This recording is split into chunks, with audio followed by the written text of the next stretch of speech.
Les GG sur Espace, tous les matins 9h-11h.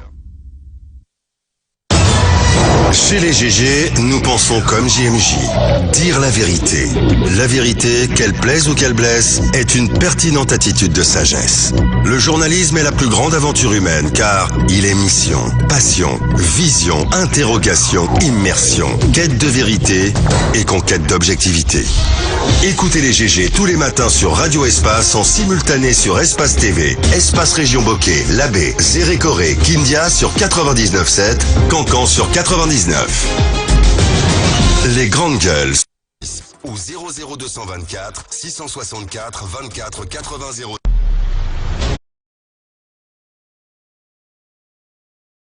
Également sur Espace TV tous les matins, mesdames et messieurs, à 18h. Retrouvez cette émission sur Suite FM en rediffusion. En août 2020, le Parti de l'Action Citoyenne par le Travail s'est révélé aux Guinéens. À sa tête, Dr Makale Traoré, vous le voyez à l'écran, activiste de la société civile, femme politique, ancienne ministre. On ne l'attendait pas maintenant sur le terrain politique, mais elle a bien surpris. Sa campagne aura marqué plus d'un, aussi bien par la pertinence de son programme, mais de gouvernance et la qualité du discours utilisé pour étayer donc ses ambitions. Après le vote du 18 octobre, le pacte, ce parti qui prône la citoyenneté, a recueilli 29 589 voix. Le pari n'a pas été gagné, mais les idées ont été entendues par certains Guinéens. Et pour la présidence, c'est déjà la présidente, je veux dire, c'est déjà une bataille de gagner. Il le dit ce matin Jacques Léo-Alluno. Comment envisage-t-elle la gouvernance des prochaines années en Guinée? Quel choix économique pour sortir le pays de la précarité?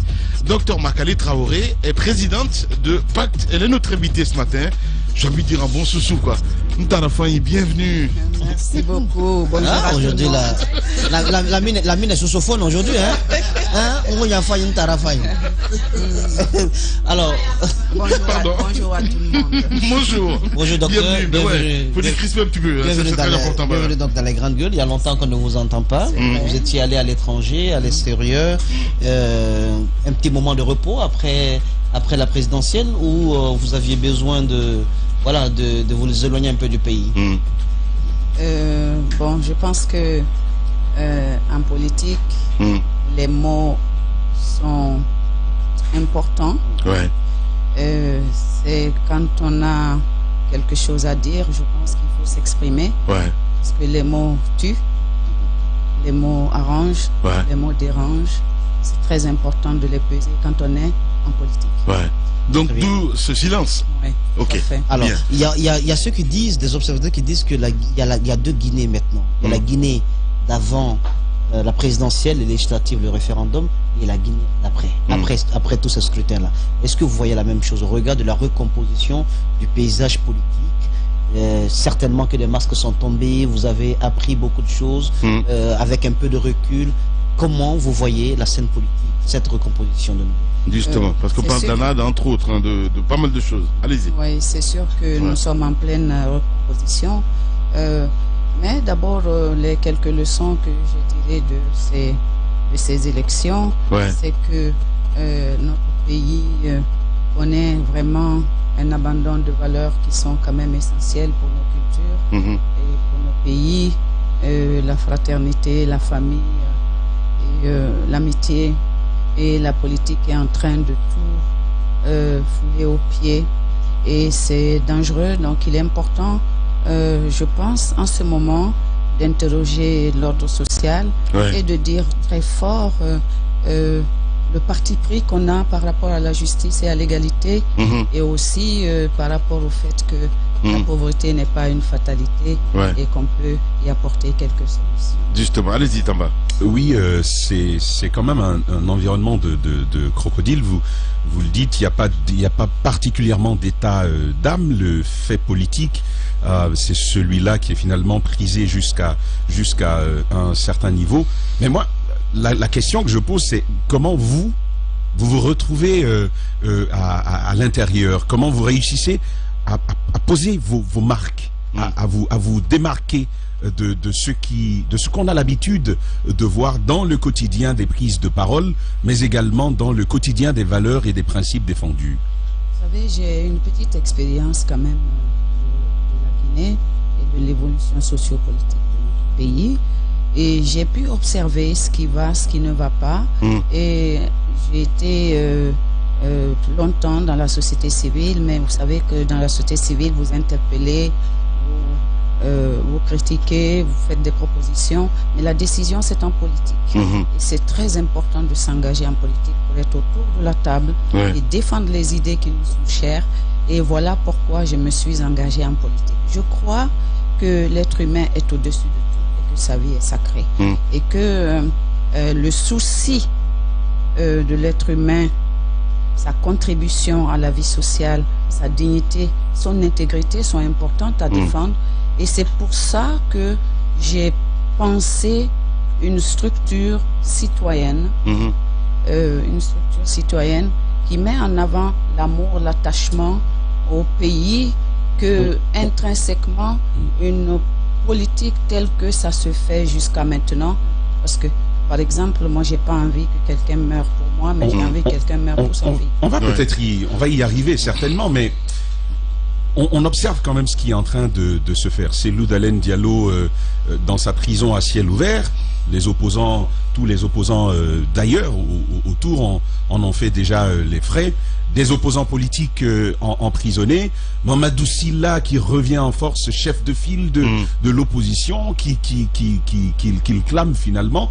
Est-ce que ce type de rêve... Et qui est bafoué aujourd'hui, il faut le rappeler. Oui, mais ça reste quand même le chef de file de l'opposition. Je suis parfaitement d'accord. Et avec tout le respect, sincèrement, je veux qu'il sache, avec tout le respect dû à l'homme, à la personne, à son âge, j'ai envie de dire, c'est quand même, comme sous Lansana Conté, le retour en force de la médiocrité en politique aujourd'hui. Est-ce que dans cet environnement, j'ai envie de dire brouillé, totalement brouillé, sale même.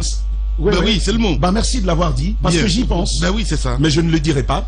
Alors, dans cet environnement-là, est-ce que ce type de rêve n'est pas un rêve perdu? Est-ce que pour votre génération, on ne se dirait pas, bon, cette affaire-là, nous on sait que pour nous, là, c'est gâté. Espérons pour les plus jeunes. Non. Non. Je pense que dans la vie, il faut porter des enjeux. Il faut s'engager. Et moi, en travaillant sur le pacte, le parti de l'action citoyenne par le travail, nous avons réfléchi à tous ces aspects. Et d'ailleurs, dès après, pendant les élections, vous avez vu les propositions que nous avons faites aux Guinéens.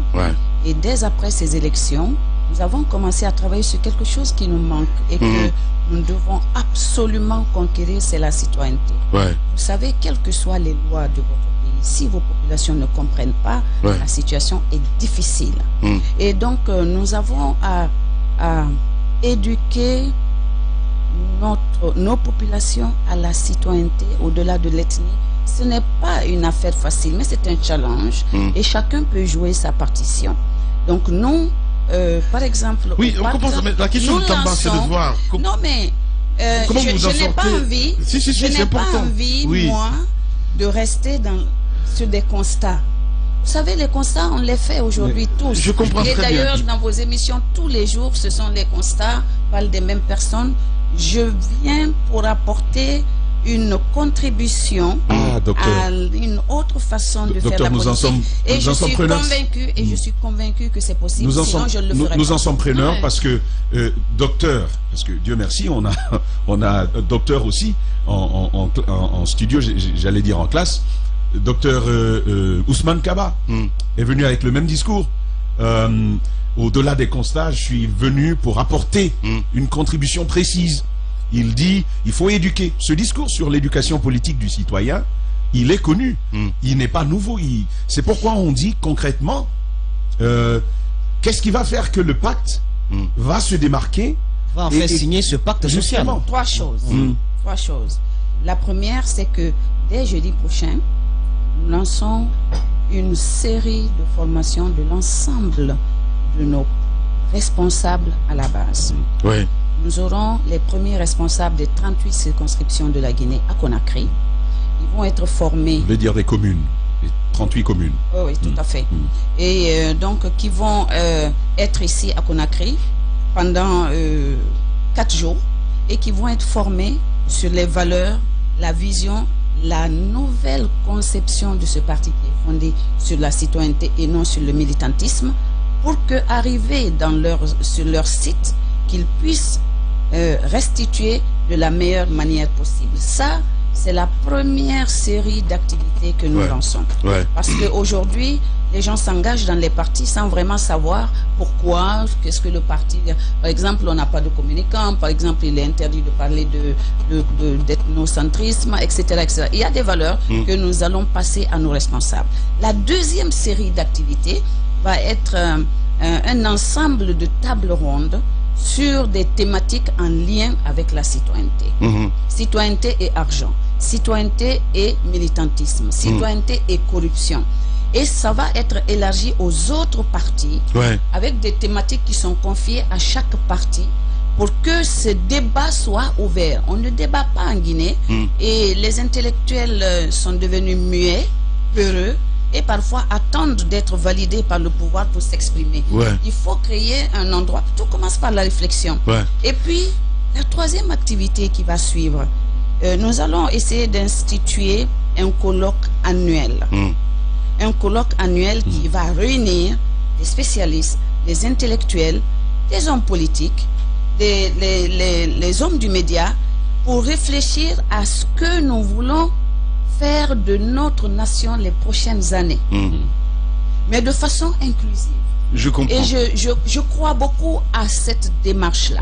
Autrement, un dialogue participatif. Un dialogue participatif. Bah oui. Bon, non. Pas à ce stade. Non, mais parce que quand il parle...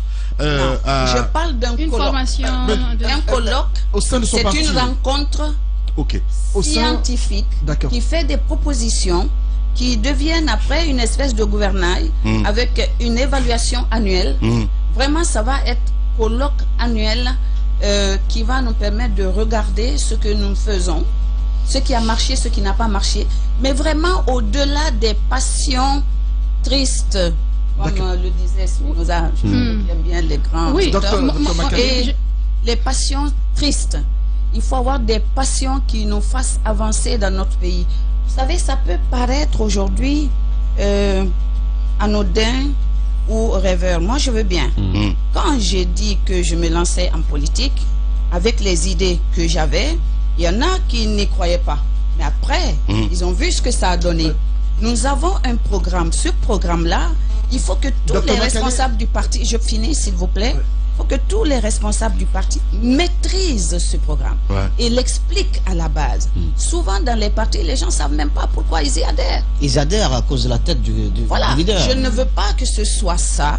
Je veux qu'on adhère à un programme, à une vision, à une philosophie d'un parti. Les grandes gueules. Et c'est en tout cas de cette façon-là que je veux m'engager avec tous ceux qui sont avec moi. Docteur Makale Traoré, présidente du Pacte, est notre invité ce matin chez les juges. Allez-y, Madame Hiro. C'est bien cette démarche d'intellectuel, d'essayer de cultiver, de fonder une sorte de citoyen, de former le citoyen à savoir vivre dans le pays, à apprendre ce qu'il faut faire et à ne pas faire.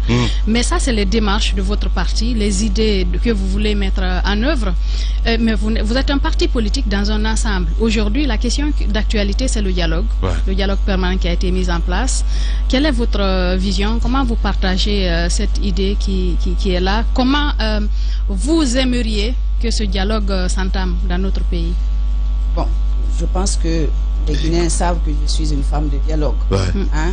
Je me souviens, le premier mémorandum que nous avons adressé au président de la République date de 2012, avril 2012, pour un dialogue et l'organisation des élections législatives. Donc, le dialogue, bien sûr, vous savez, mais aujourd'hui, dans le contexte que nous vivons, je crois beaucoup que la libération des prisonniers politiques permettrait d'apaiser la situation et amorcerait en tout cas, donnerait un élan à cette volonté de dialogue.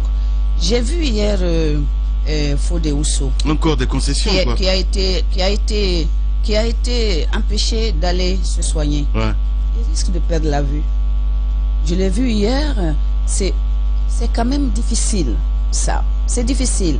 Et je suis une femme du dialogue, mais l'expérience que nous avons n'est pas rassurant par rapport au dialogue. Vous savez, moi je ne sais pas parler en dehors de ma conscience. Ce que je pense, ce que ma conscience me dit, c'est ce que je relais.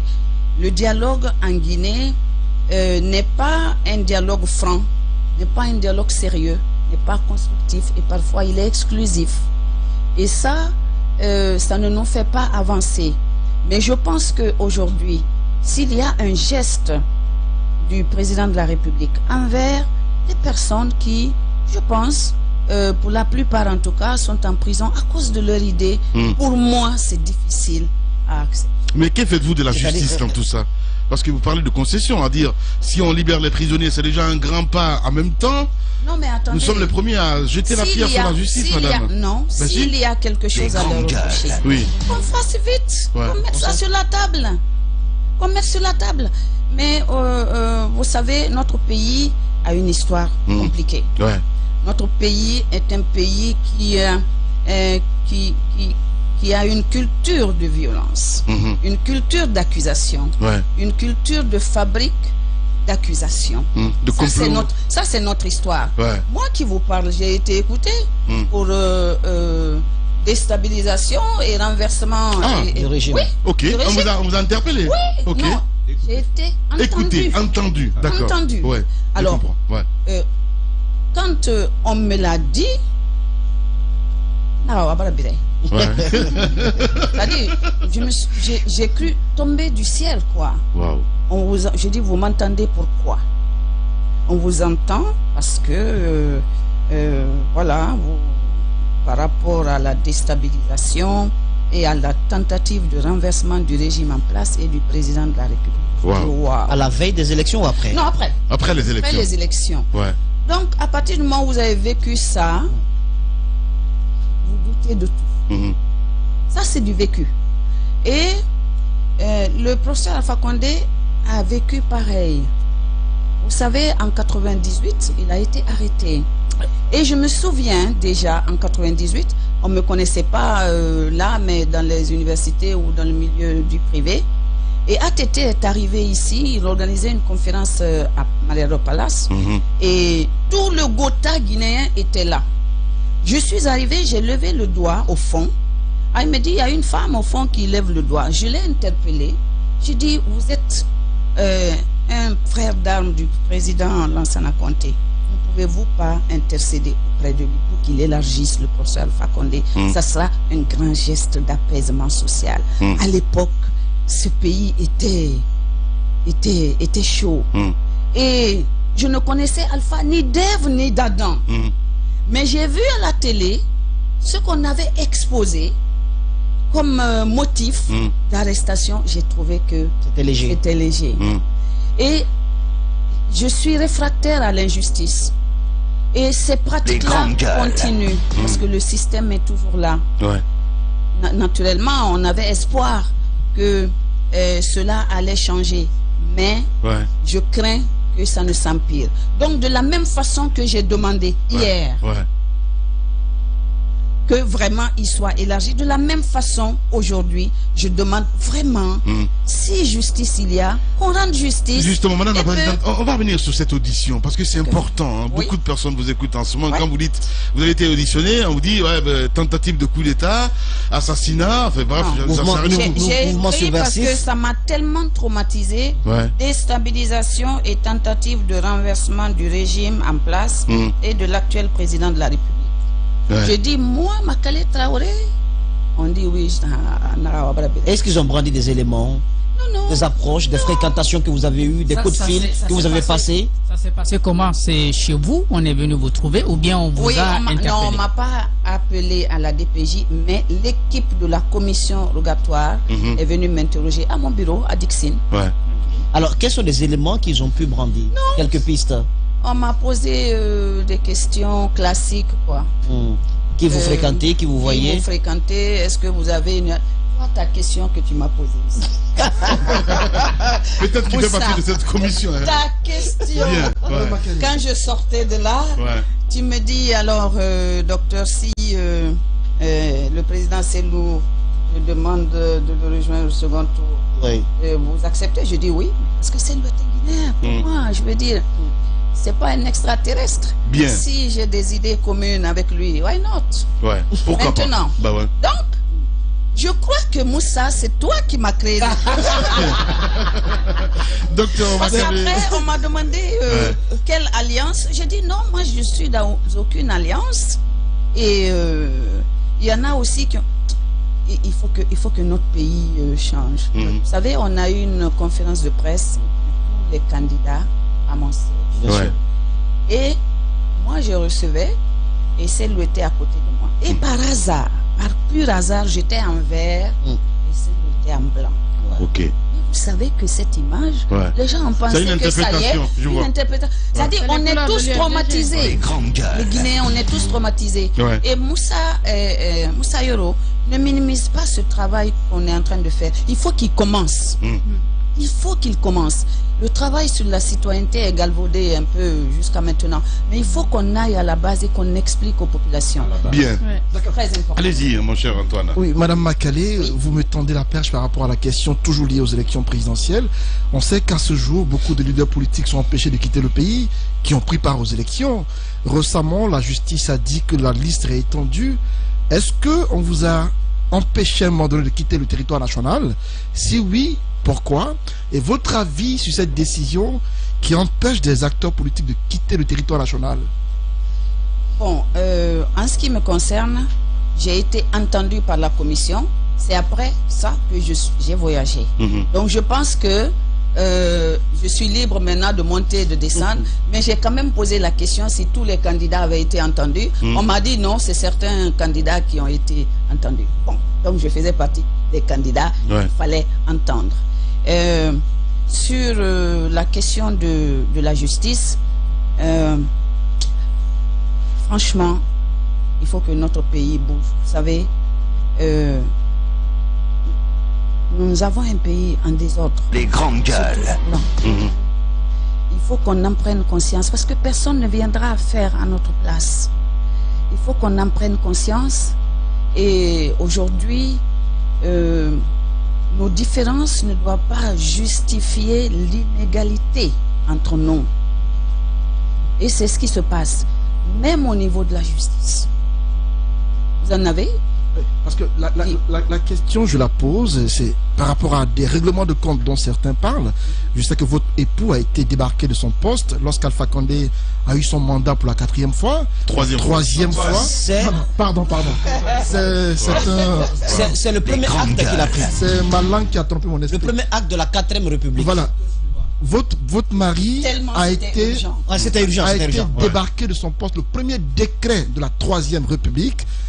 Dites-nous de la 4e, pardon, le premier décret de la 4e République, c'est votre mari qui en a fait les frais, et l'UFDG aujourd'hui subit certains courroux du pouvoir. Est-ce que vous pensez qu'au sorti des élections, des candidats ont été ciblés pour des règlements de compte éventuels? Est-ce que vous y avez pensé un tout petit peu? Règlement de compte, bon, je ne sais pas. Moi, j'ai été entendu. Je n'ai pas posé de questions aux autres, donc je ne peux pas me prononcer là-dessus. Mais moi, j'ai été entendu. Et après qu'on m'ait entendu, j'ai voyagé avec mon mari sans problème. C'était stressant, hein? Voilà. Après ça. Oui, bien sûr. Quand vous savez, quand on dit ça, j'ai écrit, parce que j'ai fait répéter, parce que je me dis ça, c'est une citation d'anthologie. Alors aujourd'hui, docteur. On va pas répondre à la question d'Antoine. Le fait que votre mari a été débarqué, est-ce que vous pensez qu'il y a un lien? Ah non, mais j'avais pas compris alors dans ce sens. Mais bien sûr, mais attends, il faut être dupe quand même. Vous savez, un décret qui tombe entre les résultats et l'investiture, je l'ai d'ailleurs dit sur les ondes, que ce décret, il était illégal dans sa forme et dans son fond. Et il aurait pu être attaqué. Dans sa forme, on nomme une personne sans citer le nom de la personne qu'on remplace. Légalement, c'est pas bon dans la forme. Et comme le fond l'emporte, la forme l'emporte, le fond, c'est le fond, à partir de là déjà le décret tombe. Deuxièmement, avant l'investiture, il n'y a pas de décret. Mais c'était tellement urgent, c'est pour ça que je dis que un moment, je me suis demandé si je ne suis pas une espèce d'obsession pour le président de la République, parce que ça fait quand même 10 ans que ça dure. Mais ce qui est sûr, c'est que je suis là. Je suis encore là. Et je continuerai à me battre pour lui. Mon mari se porte très bien. Vous savez, ah oui, c'est ça, c'est un homme que je respecte. Je l'ai toujours dit. Ça fait 17 ans, ça fait 18 ans que nous sommes mariés. C'est un grand monsieur. C'est vraiment un grand monsieur. Il a de la chance, hein. C'est un grand monsieur. Allez-y, Antoine. Pardon, Jacques. Alors, maintenant, vous disiez tout à l'heure qu'il fallait que les prisonniers politiques soient libérés. Et en même temps, vous avez abordé de manière superficielle cette recomposition politique aujourd'hui. Est-ce que déjà, dans un premier temps, vous appartenez à un groupe précis ou alors vous faites cavalière seul? Et en même temps, comment vous comptez aborder cette question pour quand même permettre d'arriver à la libération de ces détenus? Parce que je crois comprendre par là que la justice ne nous aiderait pas à les relâcher. Bon, vous posez deux questions. La première, moi, franchement, je suis quelqu'un de très prudente. Je regarde bien les endroits avant de mettre le pied. C'est vrai que je suis sollicitée par différentes alliances. Je vais regarder parce que j'ai une vision et j'ai des idées, forces qui me guident. Si cela correspond, naturellement, il n'y a pas de problème parce qu'en politique, il ne faut pas être seul. Ça, je le sais, il ne faut pas être seul. Il faut être en alliance. Mais, cela dit, je regarde prudemment avant de prendre ma décision. Pour le moment, je suis seul. C'est vous qui regardez est-ce qu'il y aura une consultation interne à votre parti politique pour pouvoir décider? Parce que j'entends quand même beaucoup de jeux pour une telle décision. Non, les cadres sont en train de travailler sur tous les documents. D'accord. Ouais, depuis la semaine dernière. Allez-y. Deux questions, je vais remplacer. Non, je suis très équipée. Bien. Non, c'est bien. Parce qu'il voit un petit peu le nombrilisme partout, mon cher Tamba. Elle n'est pas alpha quand même. Allez-y, mon cher Moussa. Allez-y. La deuxième, c'est... Oui, bien sûr, c'était par rapport aux prisonniers. Quelle démarche aujourd'hui vous comptez entreprendre pour arriver à l'objectif qui est visé? Auprès de qui? Auprès du pouvoir. Mais je suis en train de le faire. Voilà. Alors, docteur, je suis en train de le faire. Il vous croit pas en fait. Aujourd'hui, c'est que le plaidoyer. Je crois que c'est ce que tout le monde fait depuis, ça n'aboutit pas. Mais alors, même vous le faites. Est-ce que vous dites finalement on est impuissant, on laisse tomber? Au président de décider quand il va le vouloir, il le libère? Je ne sais pas. C'est pas sincère ce que vous dites, hein? Non, je ne sais pas. Vous ne savez pas? Non, je ne sais pas. Moi, ce que je peux, c'est de plaider, c'est d'interpeller, c'est de dire que c'est pas bon, il faut juger les gens, s'ils sont à juger, s'ils sont pas jugés, il faut les libérer, etc. C'est ce que je peux. Bien. Mais vous voulez que je fasse quoi? Je ne suis pas la justice, je ne suis pas le président de la République. En tout cas, au risque de vous retrouver avec eux. Alors, moi, je trouve... deux questions, Lamine. La première, c'est que lorsque le décret est tombé, c'était tellement urgent, il y a certains classiques du régime qui ont dit, bon, c'est bien fait parce que le monsieur, il appartient à la galaxie présidentielle de la mouvance et il s'est permis d'accompagner madame, lui qui aurait dû arborer le foulard jaune comme nous autres, s'est permis d'accompagner sa femme pour aller voter et tout cela. Est-ce qu'ils disent que c'est une faute politique qu'il a commise? Est-ce que vous voyez cela comme ça? Pendant que les autres étaient en campagne, ils arboraient le jaune, la couleur jaune. La deuxième question, c'est vous entendre sur la situation économique du pays. Voyez-vous, on dit que notre taux de croissance se porte bien, contrairement à certains pays de la sous-région. Mais comment vous voyez la distribution de tout cela au regard de la situation socio-économique du pays? Bon, je n'étais pas tellement venu aujourd'hui pour les constats, parce qu'on le fait tous les jours. Moi, je suis réfractaire à la macroéconomique, je le dis à tout le monde. Moi, je suis pour la microéconomique. Je suis une femme. PME, oui. Je vois le panier de la ménagère. Je vois que le kilo de viande coûte 80 000 aujourd'hui. Ça, Euro le sait. Et que le piment se vend par unité. Le gombo par unité. Ouais. C'est quand même... Le gombo, c'est 1000 francs, 1500. C'est quand même important que quand on prend des décisions au niveau politique, puisque la politique, elle est faite pour servir les populations, d'y réfléchir par deux fois. J'ai salué naturellement le fait qu'on n'ait pas augmenté le prix du carburant. Ça, vraiment, la personne qui a pu persuader le président de ne pas le faire, c'est vraiment un de ses meilleurs amis.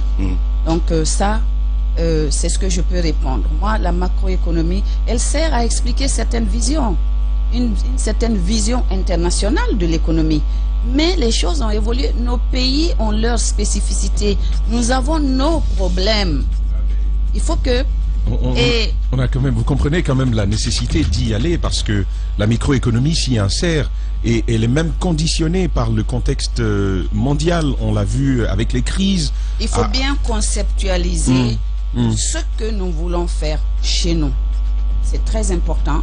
Et aller avec ça sur le plateau et discuter. Et pas l'inverse. Oui, et pas l'inverse. Je suis bien d'accord, mais comment, pour ce qui concerne comment mon justement mari, pour votre parti, oui, sur cette question économique, vu que c'est de cela que vous souhaiteriez parler, à mon avis, vous n'allez pas construire une politique économique intérieure sans prendre en compte les contingences internationales. Comment tiendra-t-elle si ces questions internationales ne sont pas prises en premier? Pendant les élections, j'ai bâti mon programme présidentiel sur le budget. Parce qu'il faut d'abord compter sur ses moyens. Celui qui vous donne, la main qui vous donne, elle est au-dessus. Et celle qui reçoit est en dessous. Moi, l'aide, quand on l'analyse, l'aide, d'une certaine façon, me fait peur. Je préfère aller par petits pas sûrs que de me couvrir d'aide qui est détournée le lendemain. Mon avis, c'est que je ne parle pas d'aide. Non, mais ça fait partie parce que les leviers, du système international. Je suis bien d'accord, mais les leviers les plus importants aujourd'hui de notre économie, ce sont les mines qui sont conditionnées par le marché international. Ce sont nos transactions, notamment portuaires, qui s'ouvrent au monde entier. Il fallait pas faire des mines une priorité. Dans mon programme, je le dis d'ailleurs, que si j'avais été élu, il y aurait une trêve des contrats miniers, le temps qu'on regarde dedans ce qui se passe. Et aujourd'hui, mon inquiétude, c'est qu'on commence à parler de pétrole. Et c'est vrai que ces ressources-là n'ont pas toujours apporté la gaieté au pays. Voilà. Il faut faire très, très attention. Nous sommes un pays agricole. C'est là-dessus qu'il aurait fallu mettre vraiment l'accent. Pour revenir à la question de votre époux, à la question de mon époux, qu'est-ce que tu aurais fait toi, Moussa? Est-ce qu'il est concevable qu'une femme soit candidate au présidentiel et qu'elle ne soit pas accompagnée par son époux? Ousmane Ba n'a pas accompagné Makali Camara aux élections. D'abord, j'en ai parlé avec lui. Longtemps avant. Nous l'avons préparé ensemble. C'est un homme qui assume, qui a assumé. Je veux dire que la question, elle est derrière nous. Il a accompagné en sachant peut-être très bien ce qui aurait pu se faire. Et vous savez, c'est quelqu'un qui sait très bien ce qu'il fait. Et il n'a aucun regret de l'avoir fait. Est-ce que vous avez un regret, vous parce que vous, ce n'est pas une question de famille comme la politique. C'est important. C'est pas une question de famille, on parle de question de famille. Est-ce que vous-même, intérieurement, madame, je vous connais, docteur, vous pouvez dire, ah, j'ai mis mon mari au chômage. Non. Alors, est-ce que vous reprochez cela? Non, on l'a tout décidé ensemble. Non, on n'a pas de regret. En dépit des risques que vous preniez, parce que vous le saviez. On n'a pas de regret. Il n'est pas au chômage? Vous savez, quand on a des compétences... Moi, je ne suis pas avec le président depuis 10 ans. Quand on a des compétences, c'est rare, on ne chôme pas. Voilà, c'est bien dit. Docteur Makali Traoré était notre invité ce matin. Merci beaucoup en tout cas d'être passé chez les GG. En espérant vous voir évidemment en super forme la prochaine fois. Parce que ce matin, c'était pas vraiment la forme. Non, il s'est pas bien réveillé. Le café, elle ne l'a pas bu. Elle n'a pas bu le café et puis 2 morceaux de sucre. Parce que c'est de couleur Moussa Moïse tout simplement. Oui, c'est vrai. Voilà. Allez. Merci à vous tous à l'international. Grand merci à Kabine Kondé, à Mohamed Diaby, à Mali Silla, Poutine, à Mafata Sano, à Jacques Lewaleno évidemment qui a préparé cette émission. Demain, c'est Tambar Zakari Minimono que vous allez retrouver, mesdames et messieurs. On se retrouve très bientôt. Merci de votre fidélité sur Espace. Dans un instant, c'est évidemment Zik laisse passer la matinée avec notre ami Arnaud Béchier du côté de Paris. Et puis sur Espace TV, les infos reviennent avec Aïssa Toussané. Bien. Prenez soin de vous. À la prochaine. Au revoir.